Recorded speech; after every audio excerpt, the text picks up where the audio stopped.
Owen JM here, and welcome to the JM Report, episode 23, coming to you from Tampa, Florida, the birthplace of home wrestling, and quite a change in location for me today. It's not the first time, but I try my best to not make it a habit either. Just not in the CSB studios for this episode, rather the comfort of my own home.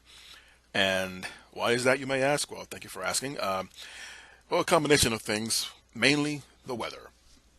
And it is hurricane season, though we have yet to be hit by either one. I haven't caught any of the storm names, but they are coming. I think two are currently in the ocean, heading this way, at least towards the States anyway.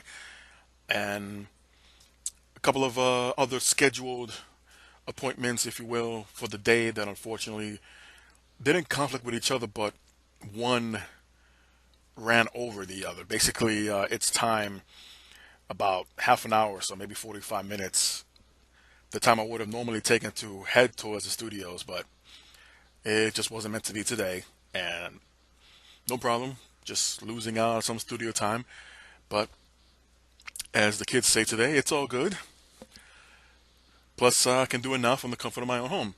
And with that being said, let's get right into it. Bit of a slow week in pro wrestling. I guess all eyes on All In, no pun intended. But still doesn't mean a couple of big deal stories breaking this week. And I'll just share them here. I'm just going through my notes for a second. The first one that caught my eye was the scheduled airing of WWE's Super Show-down on October 6th, and it will be broadcast live on their network.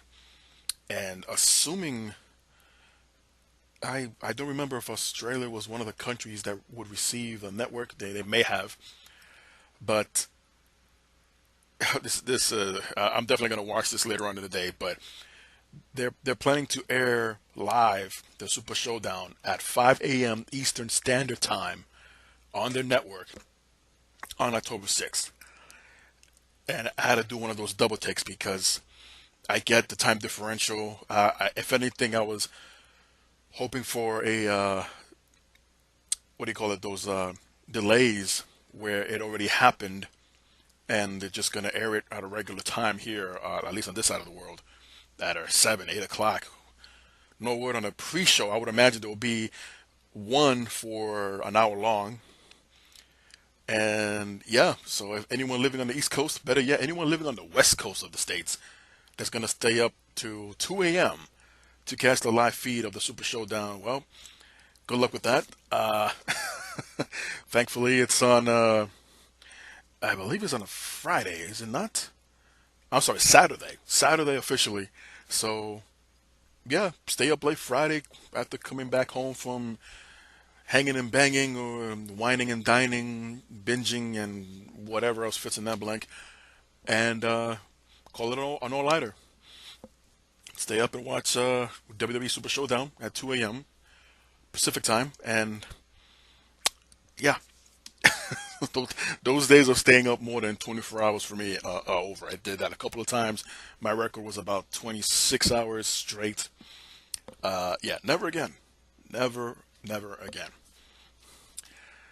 Matt Hardy posted a YouTube video on his channel, and seemingly, as many have been speculating, a return to the Broken Universe. Now, I can't really play the audio here, much less show it to you.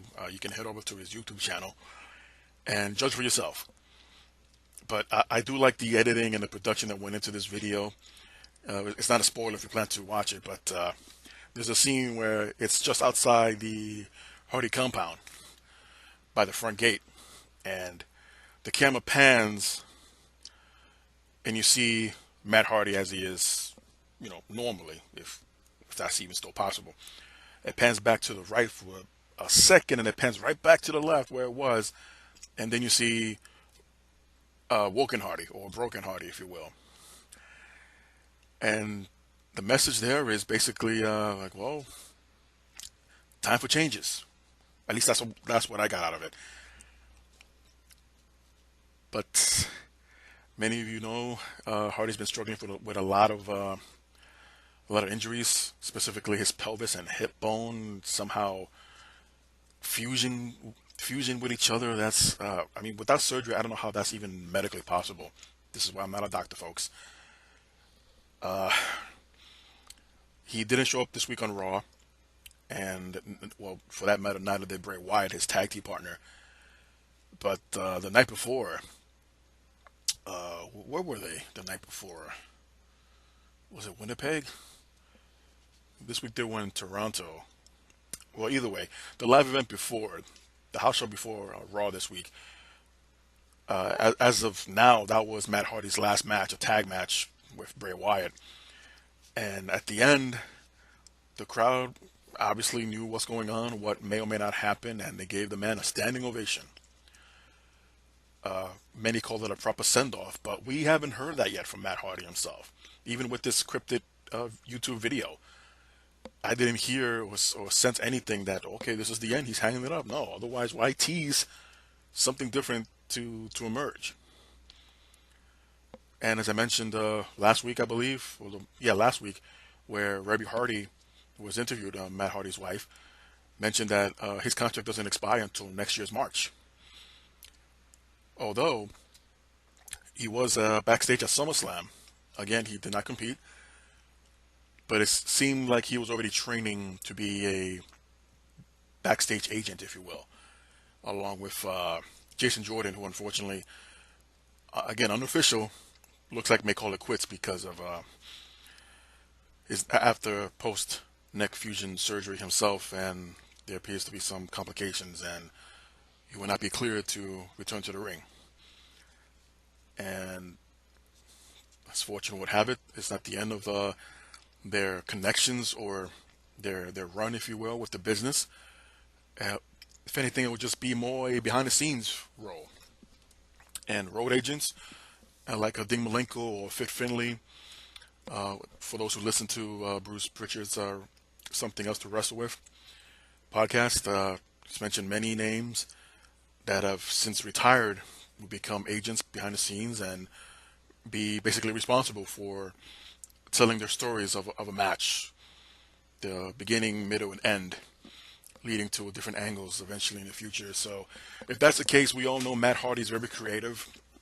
He has a tremendous wrestling mind, and curious to see what he will bring to the table if that is his wish, if that is the case.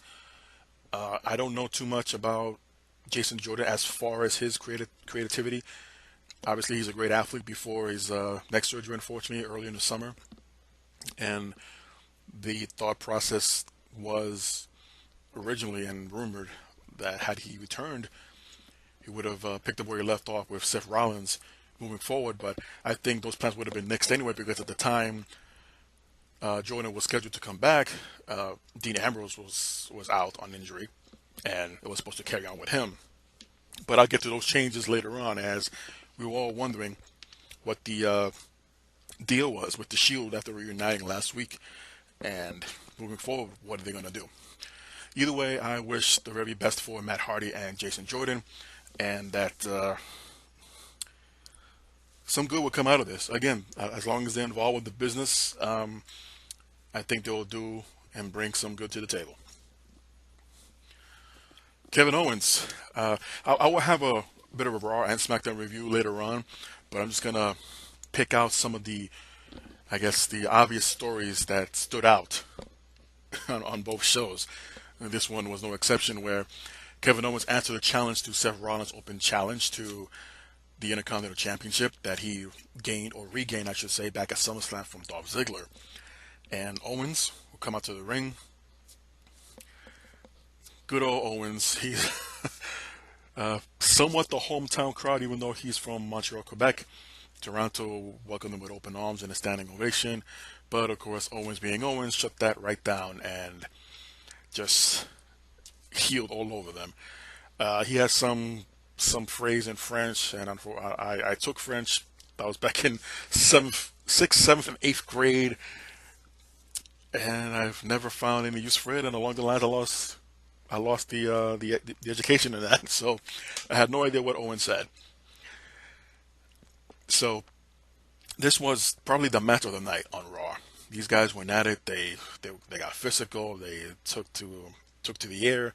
Everything was done here, but it just took a curb stomp from Rollins to deliver to Owens and got the 3 count.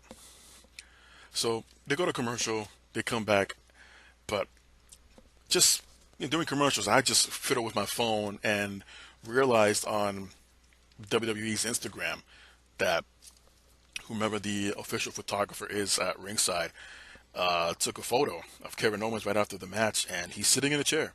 We're inside the ring. The lights are out. Yeah, they're probably showing some commercials on a Titantron to pass the time, and something along the lines where Owens hasn't left the ring yet after his loss to Seth Rollins. It's like curious. Are they going to come back to this after commercials? Sure enough, they did, and Owens visibly was upset.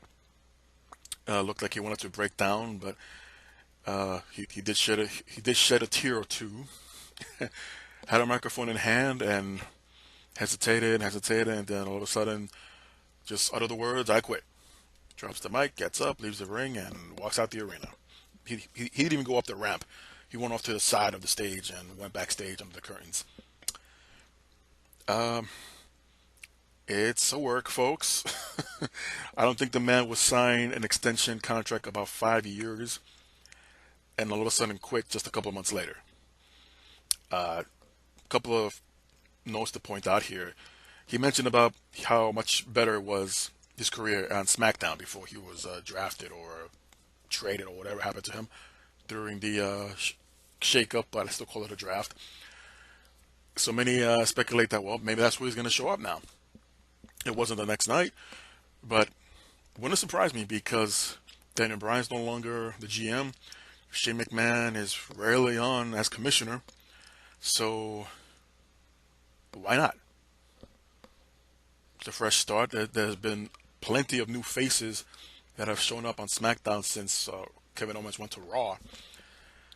But since Baron Corbin, I should say, is the acting GM, he never really touched base on this. He just walked out on me. I don't know what to do with that kind of bit, and we'll just see what happens. Curious to see if he does show up on SmackDown. Kevin Owens does. Yeah, we have a lot of great matches there. Of course, AJ Styles is one, Jeff Hardy's another. Maybe mix things up a little bit and put him in with Shinsuke Nakamura again. Samoa Joe.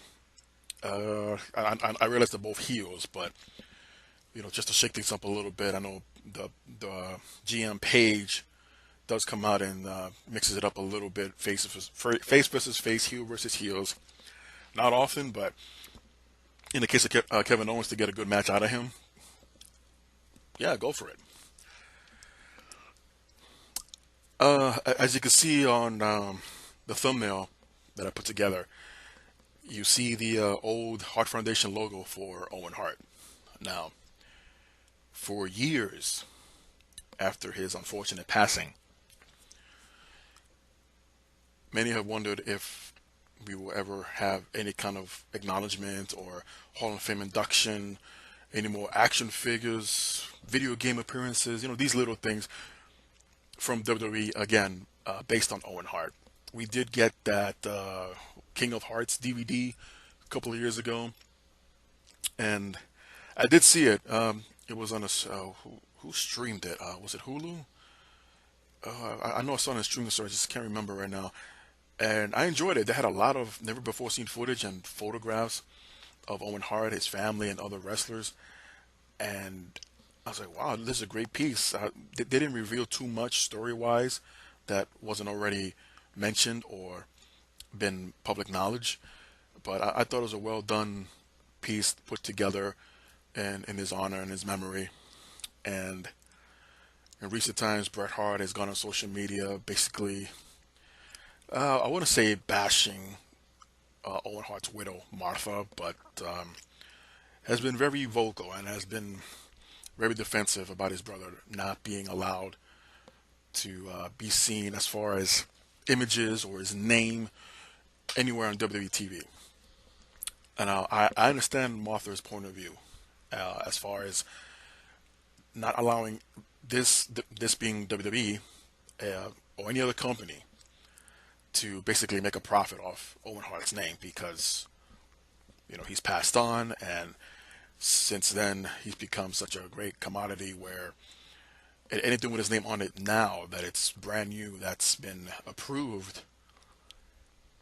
Put it this way: if a Pop Funko figure of Owen Hart comes out by the end of the year, they're going to be sold out. Pre-orders, forget about it. You won't even get a chance to see your own physical Pop Funko figure of Owen Hart on your bookshelves anytime soon, because they will go flying, selling out everywhere, online, at the stores, and that's where Owen Hart is right now.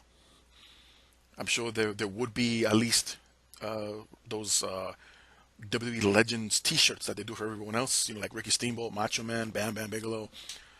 No Owen Hart, not from what I've seen in the past few years. So why bring all this up? Well, again, one of the arguments was, at least from Bret Hart, that it's basically a shame and sad that Owen Hart is yet to be inducted into the WWE Hall of Fame, and that Martha, why did I say that name? Martha. Basically, in Bret Hart's mind, is basically holding back the name of Owen Hart, his brother, and not giving the fans what they all want to see. And to be honest, I'm with that. I would want to see, at least before my time is up here on this planet, Owen Hart to be inducted into the Hall of Fame, the WWE version, that is. And I think that would be putting everyone, the fans, that is, everyone at peace, at rest with the whole situation. Perhaps assuming if Martha would accept the induction and would give a speech, I believe the reception, the response from wherever arena this is going to be held in will be just overwhelming, and see how much Owen Hart has meant to the fans, and pretty much how much we've missed him. And it's unfortunate what happened and why he's no longer with us. I'm not gonna dive into that, but definitely someone more than worthy, someone more deserving to be in the Hall of Fame this year, next year, whatever year it's ever gonna happen. It is Owen Hart. They posted. It's an old match. It's been posted before, but it is one of my favorites from the World Wrestling Federation. It's a tag match between Bret and Owen taking on the Steiner brothers, and talk about wrestling. There weren't too many high spots. For the most part, the match was grounded and in the middle of the ring. Not too many spots on the outside of the ring. Not too many cheap shots, because these were two babyface teams going at each other, and I won't give away who won. But if you haven't already, look it up. It's on YouTube. It's on the network. The Hart brothers taking on the Steiner brothers. That's that's how tag team wrestling should be. Now, today's tag team division could definitely what's the term? Pick something up from that particular match and try to use it today. And I think they'll have great matches in the tag team divisions of Raw and SmackDown. But Owen Hart was actually inducted into a Hall of Fame, just not WWE. Matter of fact, back on July 28th, as it turns out, Owen Hart was inducted into the George Tragos and Lou Thesz Hall of Fame. And Martha posted for a selfie and shared the photo. Well, actually, the photo was shared by Dan Gable Museum's Twitter account, where Martha is holding up the Owens Hart plaque following the induction. And this led, or at least according to the message that came along with the post, says that seemingly proving that she's not completely against honoring the legacy of Owen Hart's career. And if that's the case, it's a step in the right direction. What led or what finally opened up Martha to have a husband's name on anything? That's definitely a story I would like to hear one day.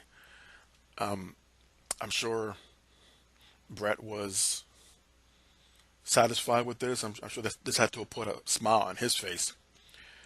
Of course, this was about a month ago, and since then, we all unfortunately lost, among others, but as far as connections with Owen, we lost Jim Neidhart a couple of weeks ago. And I'm not saying that's the reason or the excuse, but it, there just hasn't been too much noise, if you will, from Brett's camp as far as if this is what he will be okay with. It's a Hall of Fame. It's a pro wrestling Hall of Fame. It's just not WWE. And of course, Owen's career did not start in WWE. That was with Stampede Wrestling up in Canada, run by his father Stu. But if this is at least one step where Martha Hart does open up her heart, if you will, no pun intended, to want to, as the posting mentioned, honor Owen Hart's legacy even more. That's just a piece. Now, I'm not saying the WWE Hall of Fame is the end all to be all. No, not far from the case.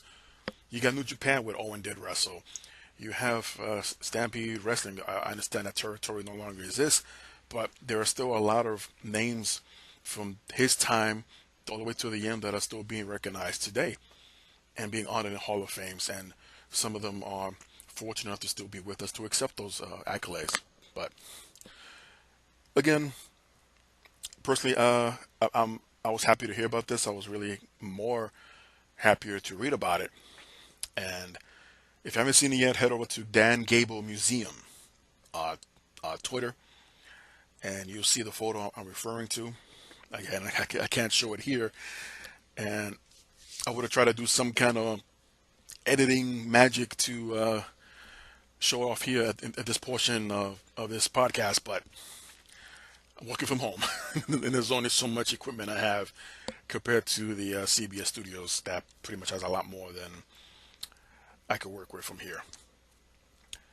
Trish Stratus returned to Raw this week, confronting Elias in her very hometown of Toronto.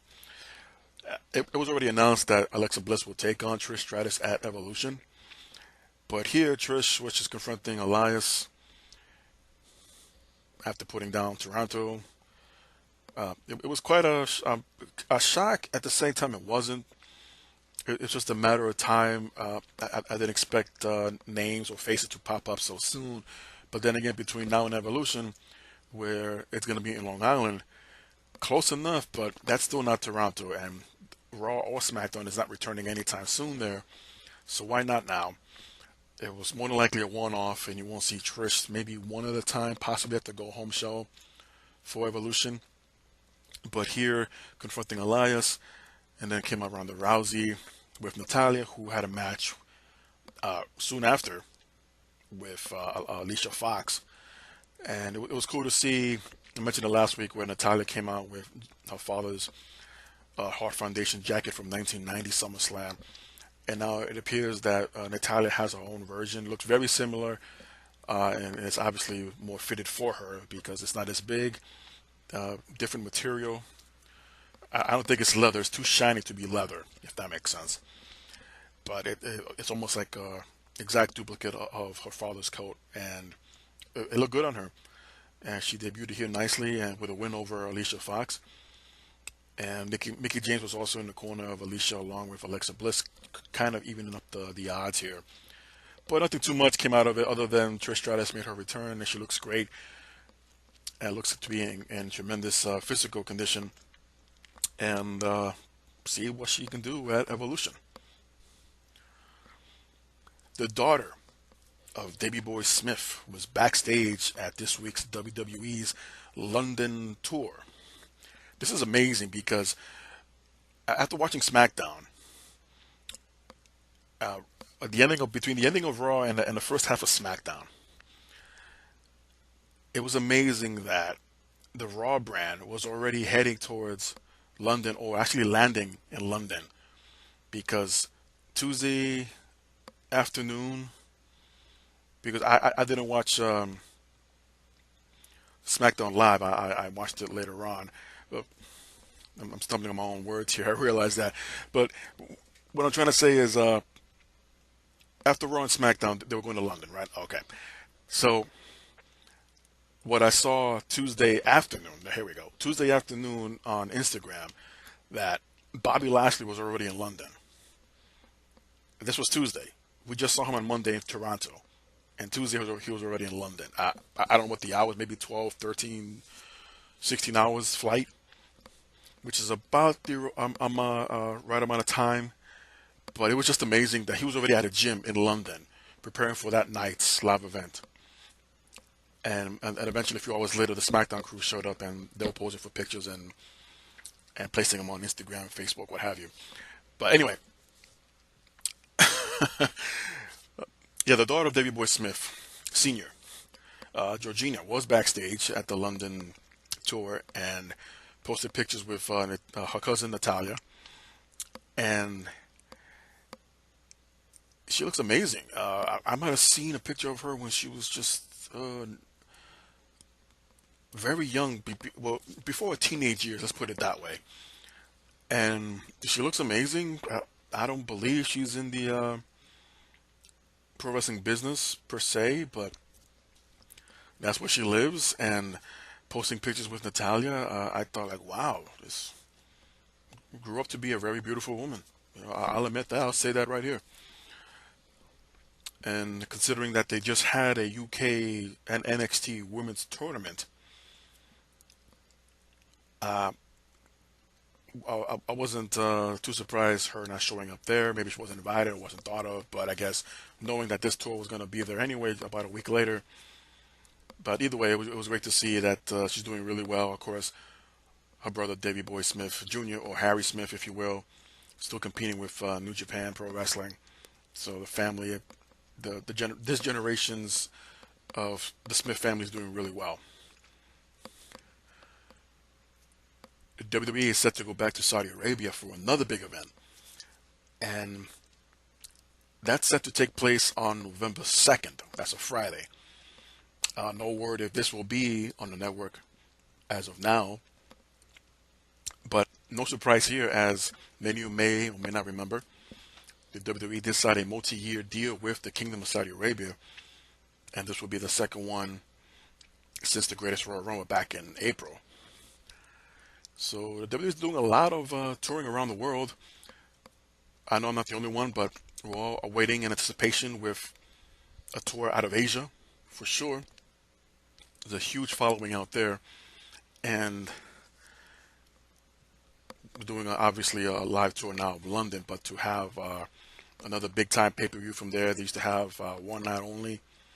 They had those Coliseum video exclusives from the the Royal Albert Hall, where NXT was earlier this year for their second United Kingdom tour, and not since Wembley Stadium, SummerSlam '92. So I think they're about due, but I'm sure it's on their to-do list. Okay, this story is crazy, and I had to look this up to see it for myself. If you haven't already, you owe it to yourself to check it out. But if you know Bailey's biggest fan, Izzy, the little 11-year-old girl that always sits at ringside during NXT when Bailey was still part of the roster, but she still attends. Izzy does. And can you believe it? This past week on the 26th out of Port Richey, Florida, Izzy had a match.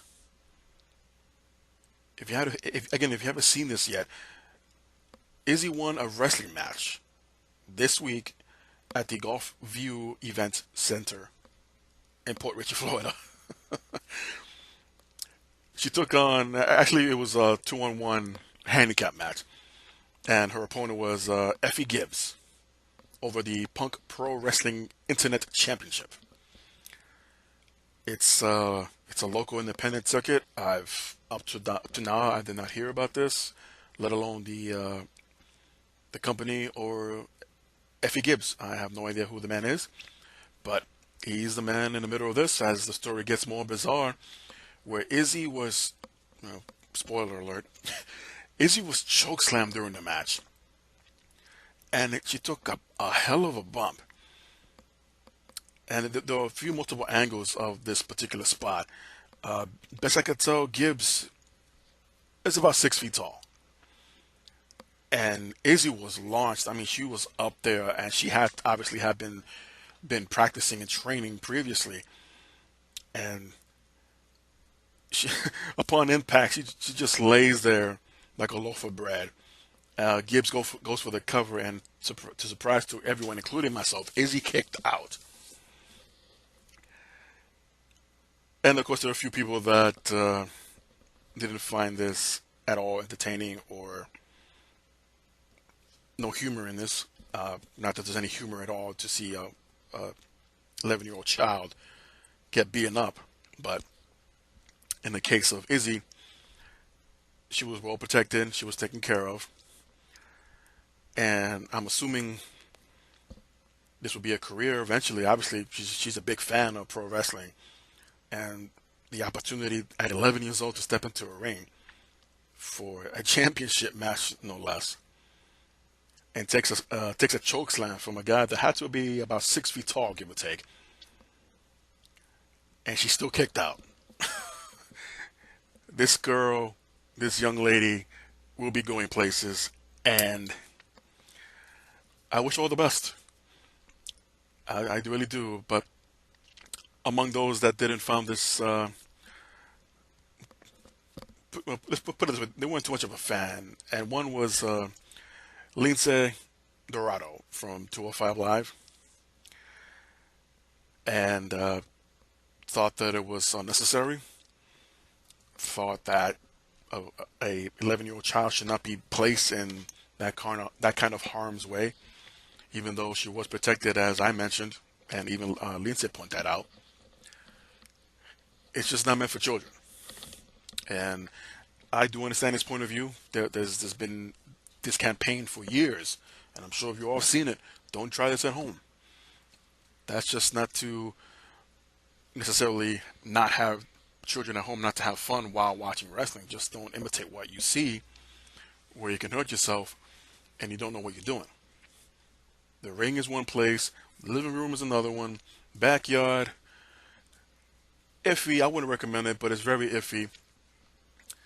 It's like like you want to childproof everything around your home, even on the outside. You can't. You can't. And if you do, there's always going to be that one little spot you miss or weren't thinking of, and that's when and where someone gets hurt. Now, I'm not trashing Izzy's guts and courage to get into the ring the way she did. Not at all. I just hope, not along with Izzy, but her family is understanding that injuries can and may happen. And should the day come, knock on wood, should the day come that Izzy has another match and suffers a less than a minor injury, that they would be psychologically and mentally prepared for it. Either way, I thought Izzy will be living out her dream. Don't no word of a rematch against Effie Gibbs, but I'll definitely keep my eye out now, knowing that there's this other promotion out there called Punk Pro Wrestling Internet Championship out there. So go get him, Izzy. According to WrestleVotes, Bray Wyatt is on the verge of a slight character revamp.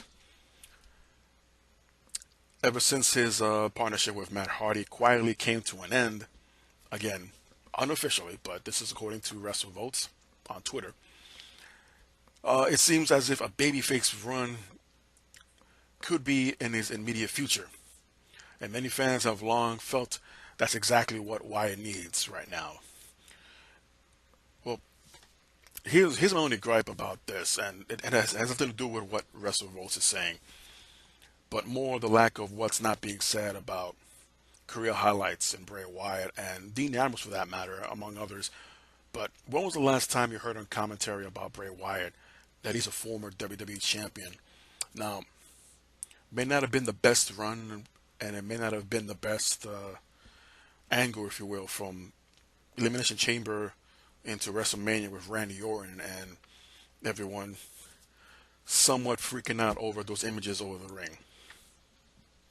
And but the man was crowned WWE champion. He wins an Elimination Chamber, which caught a lot of people by surprise. They hoped for him to win, but they're like, they'll never do it. They actually did it. And Bray Wyatt moved on to WrestleMania against Randy Orton for the title. Again, and I'll admit it wasn't the best, but the man went into a WrestleMania as the WWE champion. Since then to this day, from what I gathered, from what I remembered, not he hasn't been ever mentioned as a former champion. Dean Ambrose, the same thing, although they might have done it this week, I guess as a hint of what was to come. But I just don't get it. I really don't. And anyone who had plans or ideas of reuniting him with Braun Strowman, well, that's out the window, and I'll get to that in a little bit. But Bray Wyatt, again, fans are behind him, face or heel. Of course, the ongoing gripe is about his usually not making sense promos, which is kind of funny because the Ultimate Warrior was in the same level when it comes to promos. Randy Savage, half the time you didn't know what the hell they were saying, but you would sit there, you would listen, you got this confused WTF look on your face, but when they were done hollering and yelling, as a fan, you're like, yeah, what he said. Maybe because Bray Wyatt's character is more in the dark side, not that Warrior or Macho ever gone there, but as the dark side where got the long beard, he's got that leather apron, the Bayou look, like he does actually wrestle alligators on weekends.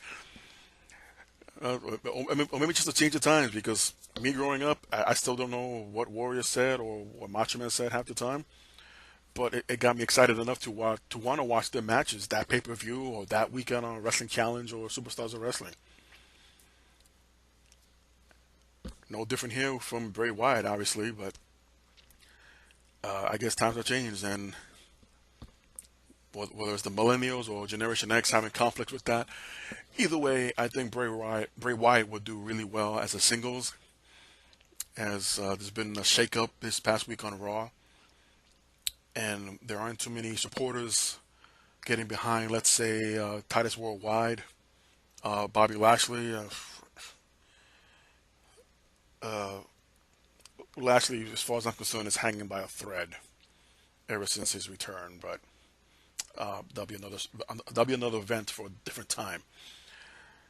And of course, the Shield coming back together. So, what place would Bray Wyatt have? Well, I'm sure they come up with something. That's what they, being creative, that's what they get paid for, right? And if anything, I mentioned earlier about Matt Hardy being an agent. Perfect timing. If that'll be the case now, say tomorrow, this week, or this coming week on Raw, is the official start date of Matt Hardy becoming a backstage agent, and one of his first angles or projects, if you will, involves Bray Wyatt. They obviously get along. They obviously have great chemistry together in the ring. So let's just put that to paper and see what comes up with it. Either way, whatever Bray Wyatt decides to do as far as a slight revamping of his character, I'm all for it. I'm all for it. We're long past his Husky Harris days, and since day one of NXT, when he became Bray Wyatt, there was no looking back. I guess once you got to the main roster, and the downfall started when they first broke up the Wyatt family. Got back together only to break them up again, but creative. Hulk Hogan took to social media and finally announced what's been going on as far as these cryptic messages and these static-filled black and white videos all over his Facebook and it's either Twitter or Instagram. Probably Instagram, but anyway. New video posted, and Hogan says, "It took 22 years to put this together, and we are finally back, brother. We got the whole band back together, and the original three are going to ride again. Hollywood Hogan, Scott Hall, and Kevin Nash are going to be right here in Orlando, Florida, at Mongo's Tropical Cafe for the NWO Reunion Q&A event from 12 to 3 p.m. on October 27th. And here's the kicker. And for this, you would have to head over to Hulk Hogan's official social media accounts. That the top 100 highest bidders will receive the VIP tickets that includes priority seatings, a picture with the boys, and more. This may never ever happen again. Give it another 22 years maybe. So make your bid. You won't want to miss this. General tickets coming soon." No shock here, as I mean, what else could have been? I don't see Hulk Hogan bringing back his old XWF, and just imagine had he held off on that idea till now, excluding what he legally went through the past few years. But just a place where some guys that just can't have things work out for them in WWE or Impact or anywhere else. Well, here's a small little brand that Hulk Hogan's running with Hall and Nash out in Orlando. Maybe you can give it a shot there. But no, that's not the case. It's just a Q&A event. I guess will be similar to a Comic-Con, but a very, very small one. I have not seen this Mongo's Tropical Cafe. I've heard of it, but I haven't seen it. And October 27th, what day of the week is that, by the way? Good old Windows calendar. That's Saturday as well. as the Super Show-down is also on a Saturday. A couple of weeks later, you got the NWO reunion. If this is a success, then I would imagine there will be another one, maybe with other former members of the NWO. Assuming by then cooler heads prevail and see the success of the original reunion, that you might want to smarten up and let bygones be bygones and be a part of this, and maybe go into a bigger venue than Mongo's Tropical Cafe. Speaking of which, Hogan posted on, and I know this was on Twitter. Hogan posted with his Twitter account a recent photograph with himself and Brutus Beefcake, seemingly to bury the hatchet. They were on non-speaking terms for a very long time. Recently, Brutus Beefcake had his autobiography debut, and I believe they're still on pre-orders. If you go to his website, brutusthebarberbeefcake.com, and from what he was able to share with Sean Mooney, and what Something to Wrestle With shared as well, as one week the topic was Brutus the Barber Beefcake, and from whatever Bruce was able to share along with Mr. Thompson, they went on speaking terms. They didn't specify too much what they were, so it must be at a very personal level. The fallout pretty much around the time where the video that was leaked and the audio that was released, around that time when they had that fallout. And I dare say even a little bit further than back during the divorce proceedings with Linda. So maybe the wrong things were said out of anger, out of frustration, because I couldn't imagine anyone going through something like that. And the last thing on their mind is, everything else to be right with the world, but you got this divorce going on that's going to cost you millions of dollars, and then later on, some douchebag releases an audio and a sex tape of yours, and it did not look good for Hogan for a long time. In a way, it still doesn't, but that's neither here or there. Batista, you remember him? He recently sat down with Flickering Myth to talk about the movie industry, and he had a few notable things to say. One of them actually stood out for me and made me wonder, what if that happened? And well, I'll just read a little bit of what he said. I've actually auditioned for a couple of the Star Wars movies, and they've turned me down. It will always be a dream of mine to be in a Star Wars movie. I can't say I'm the biggest fan of the latest installments, but I particularly love Rogue One, which is interesting. Rogue One, for what it's worth, I thought it was a nice tie-in movie, as it's supposed to be. Um, the prequels. I mean, I haven't seen the solo movie, and considering by its reception and reaction, I don't know, I kind of did the right thing there. But when it comes to the prequels, it's either hit or miss. Unfortunately, most of the time it's been a miss. I don't know if Batista might have auditioned for that movie, but I agree.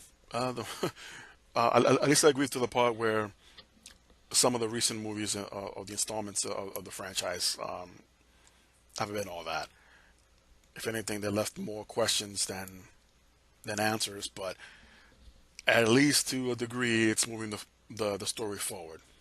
And whenever episode 9 drops, probably another year or so, uh, there'll be some closure. And I hope they're listening, because after the Last Jedi, oh man, no, okay, not it's turning into a movie review, but no, it was interesting to see and hear about Dave Bautista's interest in Star Wars movies. Of course, he's in the middle of a conflict now, whether or not he wants to return to the Guardians of the Galaxy Volume 3 movie, as James Gunn, the original writer and director of the first two movies, has been fired by Disney, if for those who don't know. And there were, well, let's say, and a lot of this has been happening too lately. Uh, a lot of old tweets have resurfaced, and many of them, if not a lot more, weren't too kind, and they weren't very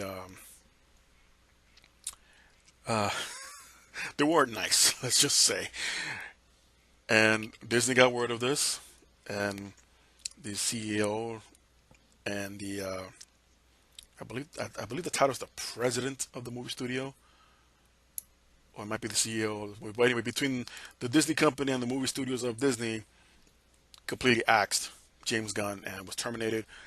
So now, as far as Dave Bautista goes, he would only do the movie Guardians 3 if they used the script that James Gunn had already written, which is interesting because a few days before James Gunn was terminated, he was already posting on his Twitter and Instagram account the cover of the script to Guardians of the Galaxy Volume 3. So I would assume that the cast, including Batista, got a copy of it and fell in love with it, as he did with the two previous ones, and was all ready to go. But then again, Gunn was fired.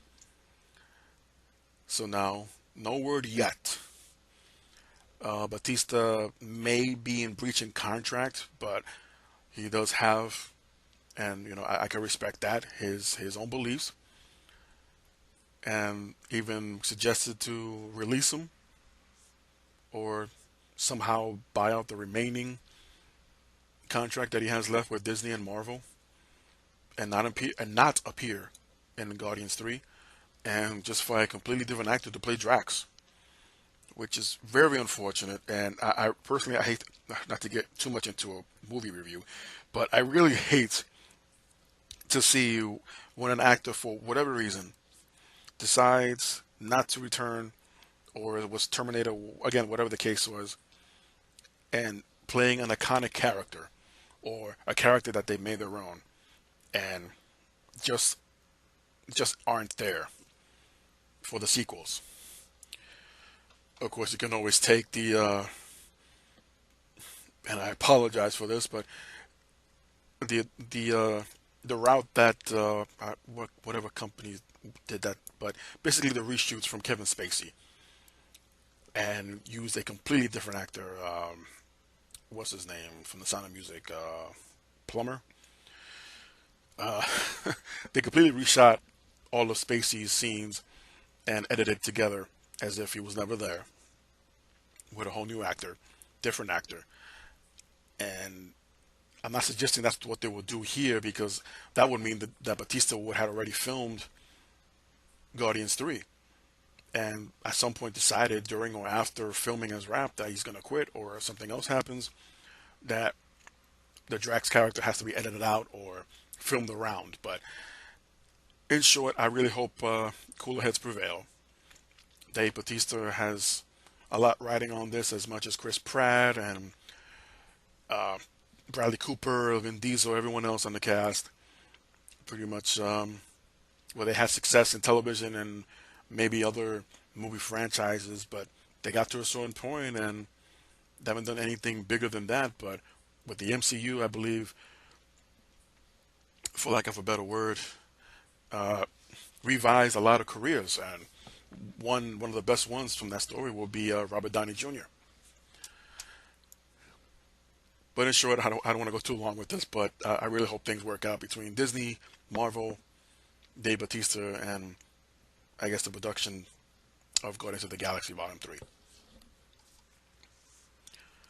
Congratulations go out to Eve Torres, the former Diva champion, gave birth to her second boy at 34 years old, naming him Renson Gracie.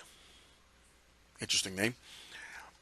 Of course, Eve Torres was one of the women to hold the Divas Championship in feuds against Michelle McCool, Layla,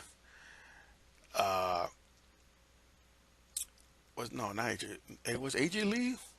Did they ever wrestle together?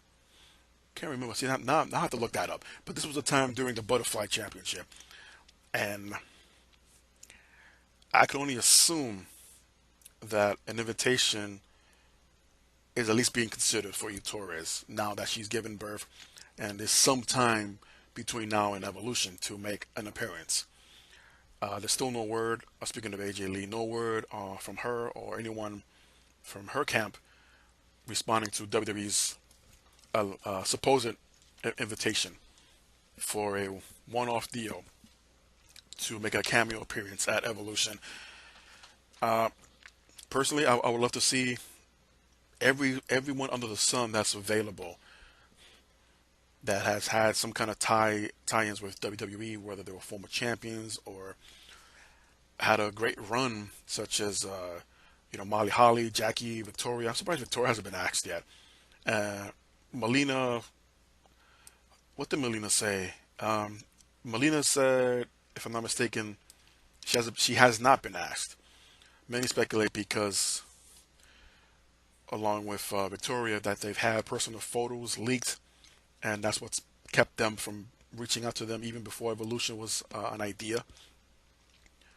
But the point being, that is the entire point, to invite back as many female wrestlers as possible, despite whatever issues you got going on. Because if Sunny shows up, and that'll be a miracle because she's in jail right now.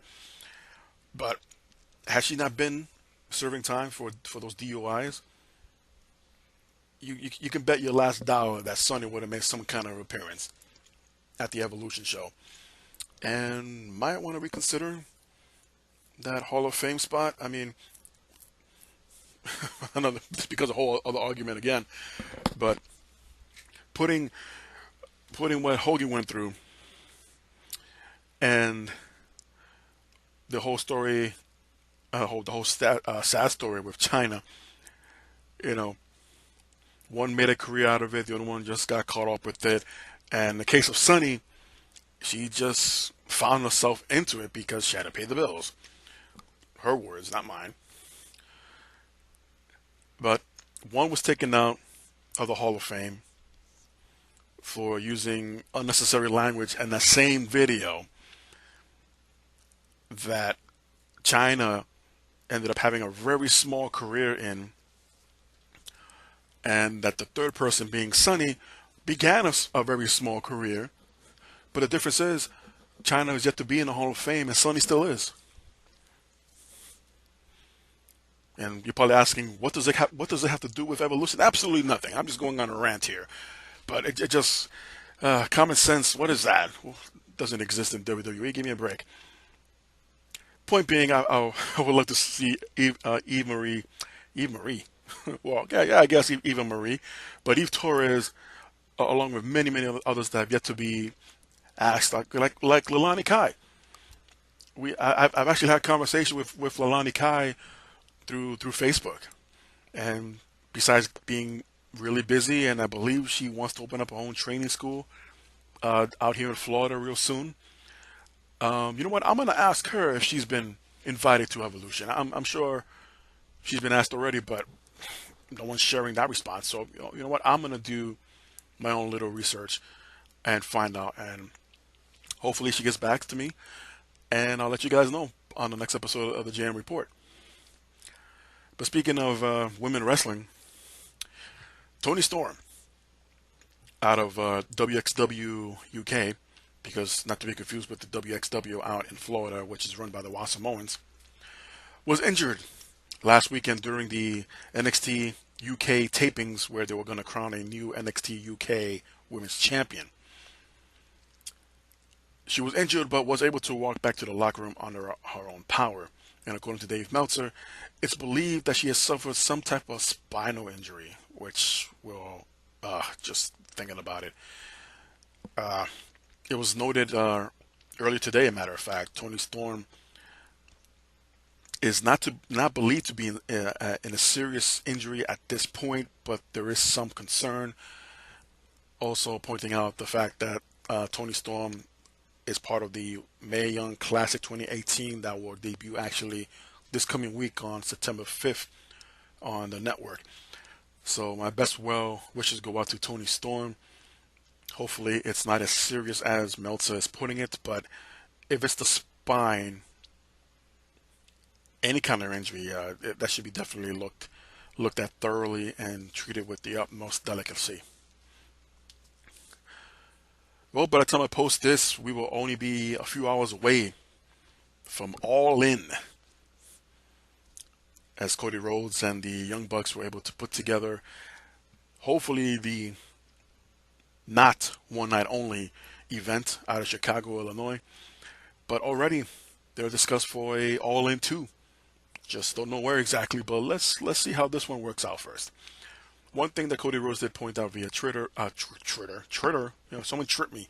No, via Twitter, where a fan asked if there will be any streamers allowed in the arena. Streamers are basically those long ribbons that you will normally see out in a Japan wrestling show during the main event. You know, the ring announcer announces the challenger and then the champion, and there'll be these different colored streamers. They're thrown to the ring and basically look like what kids normally do on Halloween, where they're TPing a house with toilet paper. Well, this is streamers, kind of similar. But Cody says, and in response to the fans' question, you ever seen where 500 fans throw streamers? Seen how long it takes to clear that ring? The show would be 24 hours long if 11,000 people threw streamers. So no streamers or strings will be allowed according to Cody Rhodes. And I would imagine everyone is going to accept that and appreciate Cody Rhodes' concern. There's going to be one or two guys like, okay, I'll do it under protest, but it would have been cool. And yeah, you know what? It is a cool image, but again, to the point of Cody Rhodes, it's such a pain in the ass to clear out. You know, the time it takes, the ring itself and the ringside area. Oh man, I can't remember when or what show it was in particular, but it was a New Japan show. So many streamers. Even after the announcement, the fans kept throwing even more and more. And as the crew was trying to clean up, they're picking up the most recent ones that were thrown in the ring. And that took about 5 minutes. Doesn't sound like much, but that's 5 minutes of the match taken away. And everyone, the wrestlers in particular, uh, they kept it professional. In other words, they didn't show any frustration or any anger. If anything, they helped the crew kick out a lot of the streamers, and they had their match. But all in, I've known actually a few people personally that have already flown out of New York in particular, heading to Chicago in the past few hours and posting that they landed safely and they're about to attend All in the next few hours. But let me try to run the entire card here, and it's a who's who of not only independent promotions but the biggest names of said promotions from New Japan, Ring of Honor, and the NWA. So, yeah, let's get right into it in no particular order. For the NWA Championship, yes, for those who don't know, that still exists. The NWA World Heavyweight Championship, the very one that was held by Ric Flair, Dusty Rhodes, many others. Before it became the big gold belt, there was the NWA World Championship. Well, current champion Nick Aldis will go on one-on-one with Cody Rhodes. Speaking of, the American Nightmare, along with Brandy Rhodes, his wife, will be at ringside. In a six-man tag team match, Rey Mysterio, who will more than likely be returning to WWE after All In, will team up with Phoenix and Bandido, taking on the Golden Elite of Matt Jackson, Nick Jackson, or the Young Bucks, and Kota Ibushi. Christopher Daniels will take on Stefan Amon, the Green Arrow, who also had a great SummerSlam match with Cody Rhodes a few years ago. The Briscoes of Jay and Mark will take on SoCal's Uncensored, or Frankie Kazarian and Scorpio Sky. And I love the name of this next match, by the way. The over-budget Battle Royale will participate of 15 wrestlers, where the winner will take on the Ring of Honor World's Champion Jay Lethal later on the same night. Also, you have in a fatal four-way Madison Rayne, Britt Baker, Chelsea Green, and Tessa Blanchard will score off in a fatal four-way. And Kenny Omega will take on Pentagon Jr. from Lucha Underground. And I believe there's a couple of more matches I might have missed out on. If I did, I apologize, but these were the matches I was able to grab. I think there's a street fight in there somehow, or a Chicago street fight to be exact, involving Hangman Page taking on Joey Janela. If I mispronounced that name, I apologize. But yeah, that's your all-in rundown for September 1st, 2008. Again, by the time this goes up, the show will be already airing, or maybe even history. But I'll definitely have the results for you next week on the JM Report. So let's get right into what happened this week on Smackdown and Raw, and I'll try to keep it as brief as possible. But first, let me just mention that Shawn Michaels is expected to return this week on Raw to chime in on the upcoming quote-unquote another last match between The Undertaker and Triple H at the Super Show-down. Also, the Bellas made their return this week on Raw, and they will have their in-ring return to Raw next week, taking on the Riot Squad. Members yet to be announced. Which is funny because Brie Bella has her own thing going on SmackDown, but here with Nikki, anyway. So other news from Raw. It kicked off with Braun Strowman and Roman Reigns, where it was made official that Strowman will cash in at Hell in a Cell.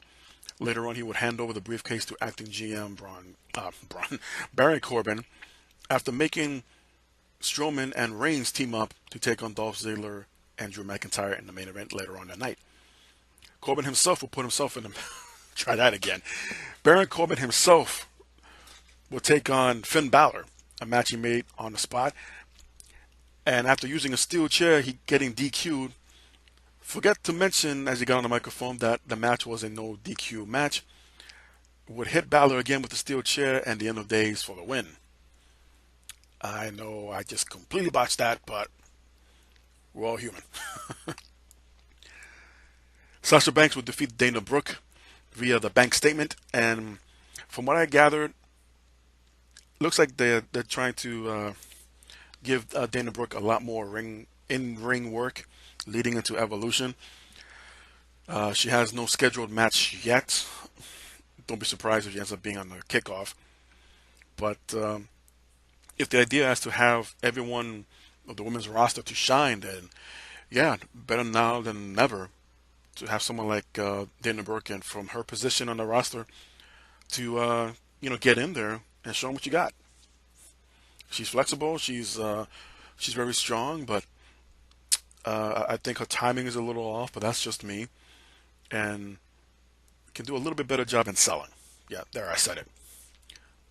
The Revival will defeat the B Team in a non-title match, and it was interesting how the Revival will get on the microphone after the match and basically ran down the B Team, how much of a joke they are, kayfabe, and how much of a disgrace it is as them being the champion when you had previous worthy champions, Heart Foundation, Demolition, and so on and so forth. There were many others, Brainbusters. I can go, down the list, British Bulldogs, and it was like, well, you put it that way because you can't get to close old school tag teams as the Revival. And this is why I'm a big fan of theirs. Not so much because they remind me of old school tag teams, but most of the time they consider the underdogs. So this may lead, I say that because it hasn't been official, but may lead into a tag team title match at Hell in a Cell. Curious to see where exactly they'll position the match, kickoff or the main card.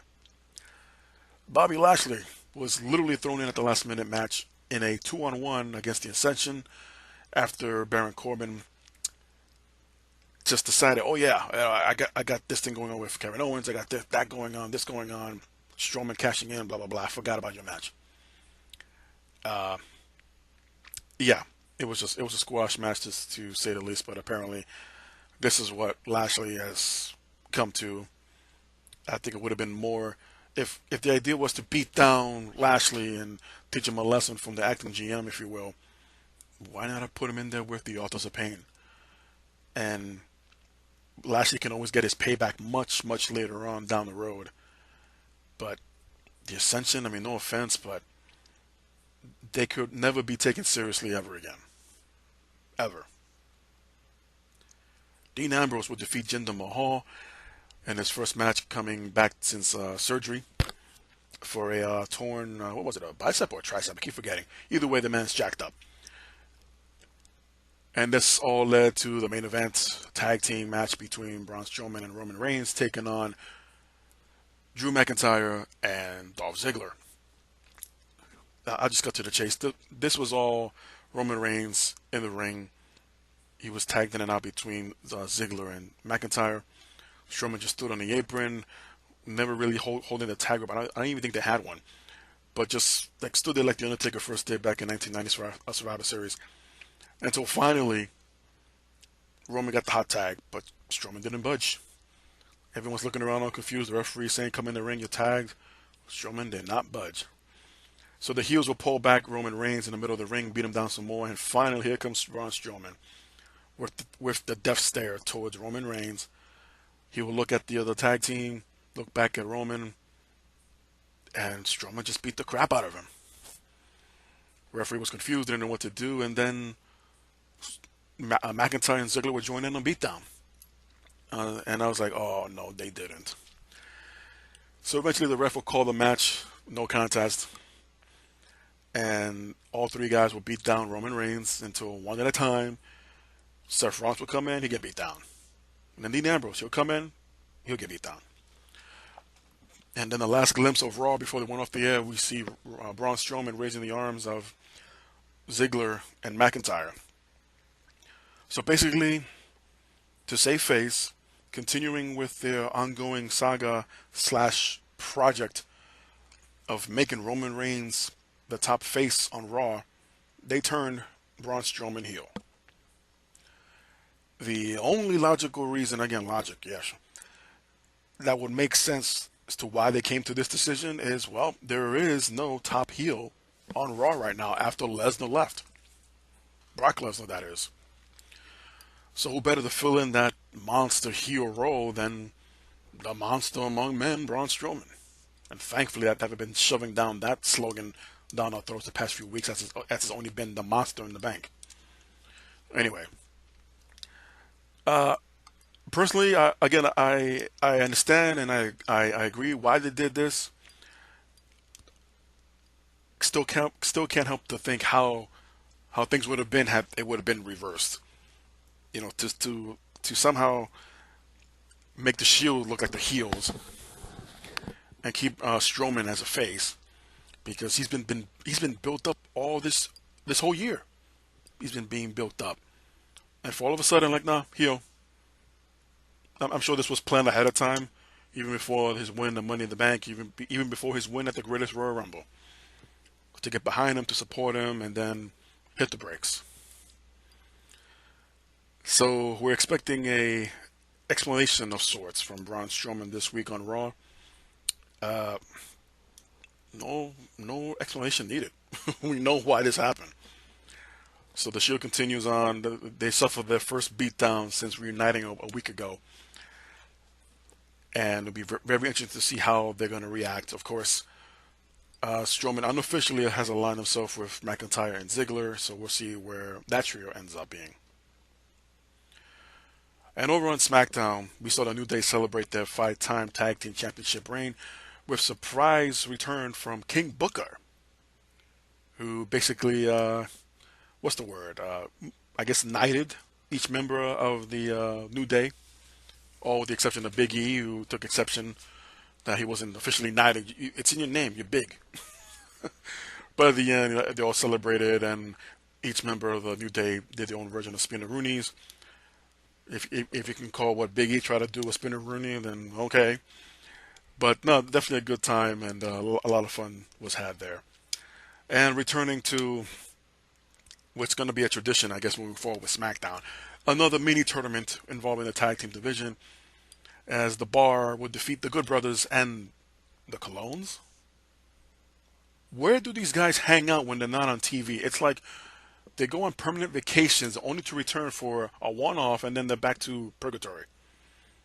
But anyway, the Bar would defeat the Good Brothers and the Colognes in a three-way tag team match to move on to face the winner of this week's three-way tag team match, where the winners of the mini tournament altogether will take on the New Day at Hell in a Cell for the tag team championships. Naomi will fall to the second member of the Iconics, this time being Billie Kay. And I wonder what's the payoff here. The Iconics have defeated, as I mentioned, Naomi twice in 2 weeks.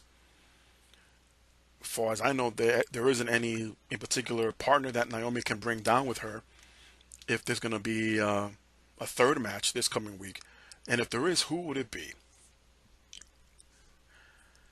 After a promo on The Miz and Maurice, Andrade Cien Almas and Zelina Vega interrupted Daniel Bryan and Brie Bella, once again hyping up their mixed tag team match at Hell in a Cell.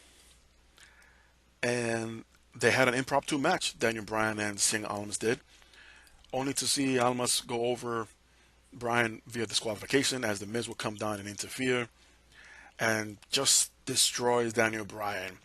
And Brie Bella got beaten down as well by Maurice, and Zelina Vega got her licks in before she left the ring.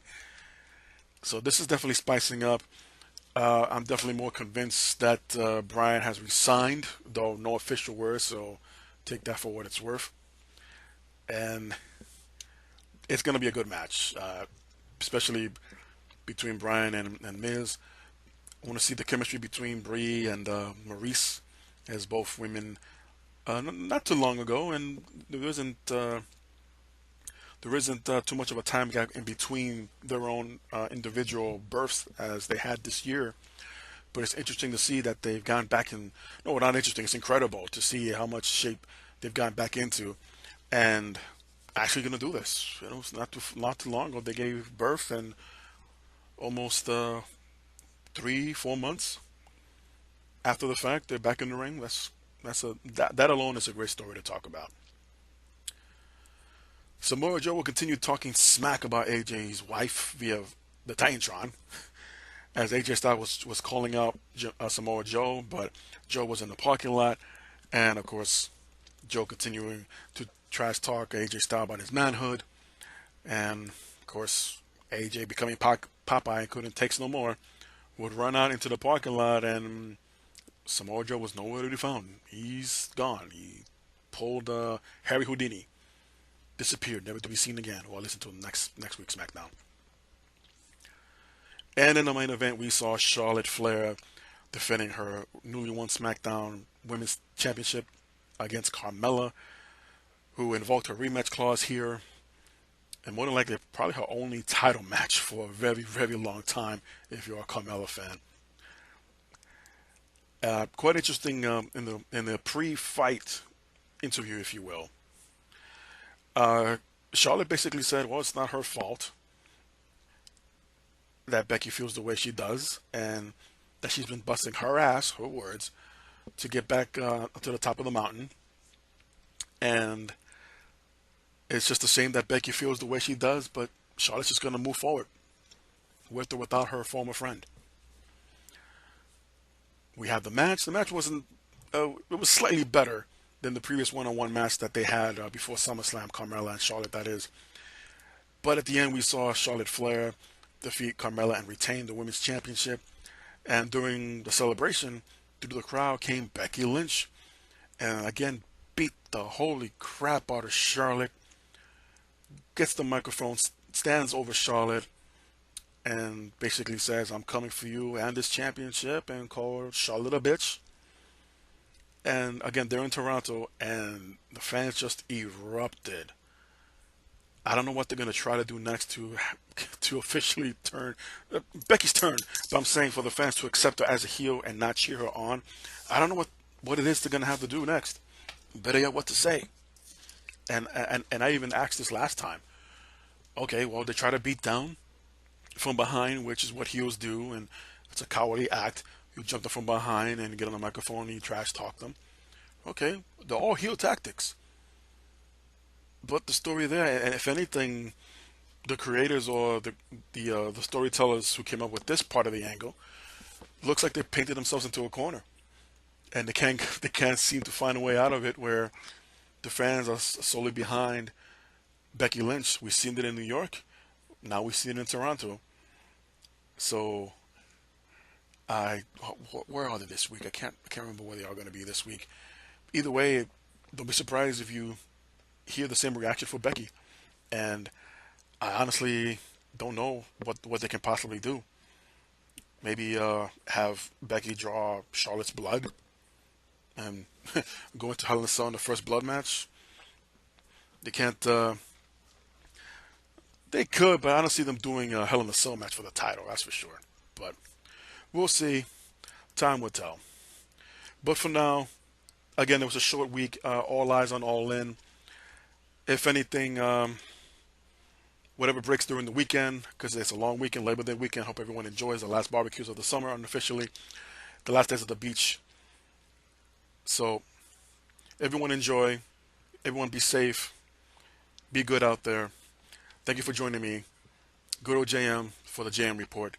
And I'll see you next time.